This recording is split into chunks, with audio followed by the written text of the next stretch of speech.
கிறிஸ்துவுக்குள் மிகவும் பிரியமானவர்களே, விசுவாசிகளாகிய நாம் நம்முடைய வாழ்க்கையிலே நாம் யாரோடு நட்புறவு கொள்கிறோம் என்பதை குறித்து மிகவும் எச்சரிப்பாக இருக்க வேண்டும். இதனை சித்தனைக்கும் ஒரு வேத பகுதி தான் எஸ்ரா 4ஆம் அதிகாரம் 1 முதல் 3 வசனங்கள்.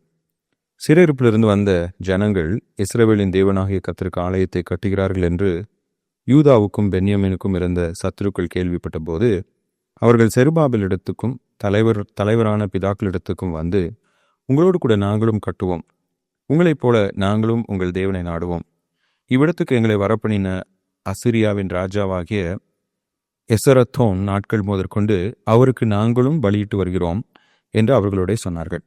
அதற்கு செருபாபேலும் யெசுவாவும் இஸ்ரவேலில் மற்றும் உள்ள தலைவரான பிதாக்களும் அவர்களை நோக்கி, எங்கள் தேவனுக்கு ஆலயத்தை கட்டுகிறதற்கு உங்களுக்கும் எங்களுக்கும் சம்மந்தம் இல்லை.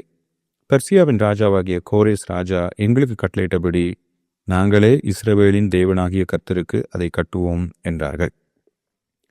பிரியமானவர்களே, கடவுளுடைய ஆலயத்தை பென்யமின் மற்றும் யூதா கோத்திரத்தினர் கட்டும்போது, ஏன்னா அவங்க தான் பாபிலோனுக்கு சிறைப்பட்டு போனாங்க, அவங்க கட்டணும்னு சொல்லி விரும்பின போது இப்பொழுது அவர்களுடைய சத்துருக்கள் என்று வேதம் சொல்கிறது. அவங்க அதை கேள்விப்பட்ட உடனே, நாங்களும் அவங்க கூட சேர்ந்து கட்டுறோம், உங்கள் கடவுளை நாங்களும் ஆராதிக்கிறோம் அப்படின்னு சொல்லி சொல்கிறாங்க. இப்போ கடவுளுடைய ஊழியத்திலும் சரி, ஒருவேளை ஒரு ஆலய கட்டுமான பணியிலும் சரி, நம்ம ஏன் அவிசுவாசிகளோடு நட்புறவு கொள்வதில்லை? இங்கே நல்லா கவனிக்கணும்.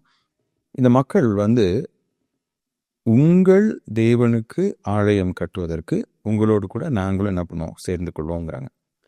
அந்த உங்கள் தேவன் என்று அவர்கள் பயன்படுத்துவதிலிருந்து என்ன தெரியுது அப்படின்னா, அவங்க யெகோவாவை மாத்திரம், வேதத்தின் தேவனை மாத்திரம் தங்களுடைய தேவனாக தொழுது கொண்டு பின்பற்றாமல் வேற பல தெய்வங்களையும் அவங்க என்ன பண்ணாங்க, வணங்கி வந்தாங்க.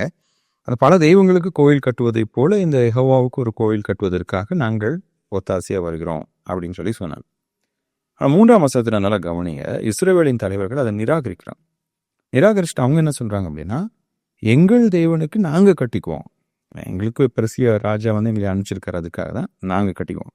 இப்போ இங்கே they are talking about a personal relationship with God. இந்த இஸ்ரவேலின் தலைவர்கள் தங்களுக்கும் தேவனுக்கும் இடையேயான ஒரு தனிப்பட்ட உறவை குறித்து என்ன பண்ணுறாங்க, பேசுகிறார்கள்.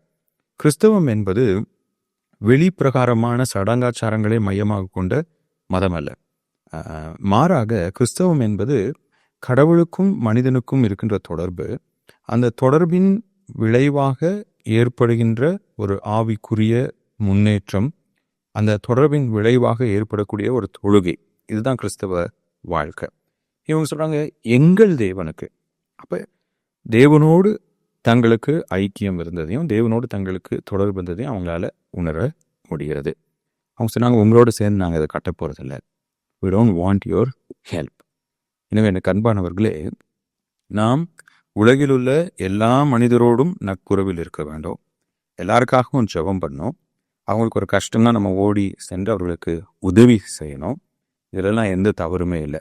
ஆனால் கடவுளுடைய காரியம் என்று வரும்போது, கடவுளுடைய ஊழியம் என்று வரும்போது, அதிலே இயேசு கிறிஸ்துவை விசுவாசியாமல் வேதத்தின் தேவனை ஏற்றுக்கொள்ளாதவர்களோடு நாம் உடன் பங்காளிகளாக இருக்க முடியாது. அவர்களோடு சேர்ந்து நாம் அந்த ஊழியத்தை செய்ய முடியாது. அப்படி நாம் செய்வோமே என்றால் அது வேதத்தில் இல்லாத பல தவறான காரியங்களை கிறிஸ்தவத்திற்குள்ளாக திணித்துவிடும். அதனை குறித்து நாம் எச்சரிக்கையாக இருக்க வேண்டும்.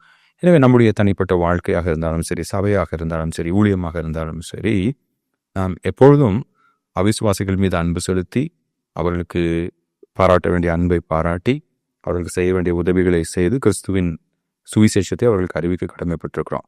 ஆனால் அதே சமயம் எந்த ஒரு திருமணமாக இருக்கட்டும், இந்த ஆலயத்தை கட்டும் பணியாக இருக்கட்டும், ஊழியமாக இருக்கட்டும், அதிலே நாம் அவிசுவாசிகளை பங்காளிகளாக, கூட்டாளிகளாக நாம் சேர்த்து கொள்ளக்கூடாது. அவ்வாறு சேர்த்து கொள்வது நம்மையும் கடவுளை விட்டு வழி விலக செய்யும். எனவே அதனை குறித்து நாம் எச்சரிக்கையாக இருக்க தேவன் நமக்கு உதவி செய்வாராக. ஆமென்.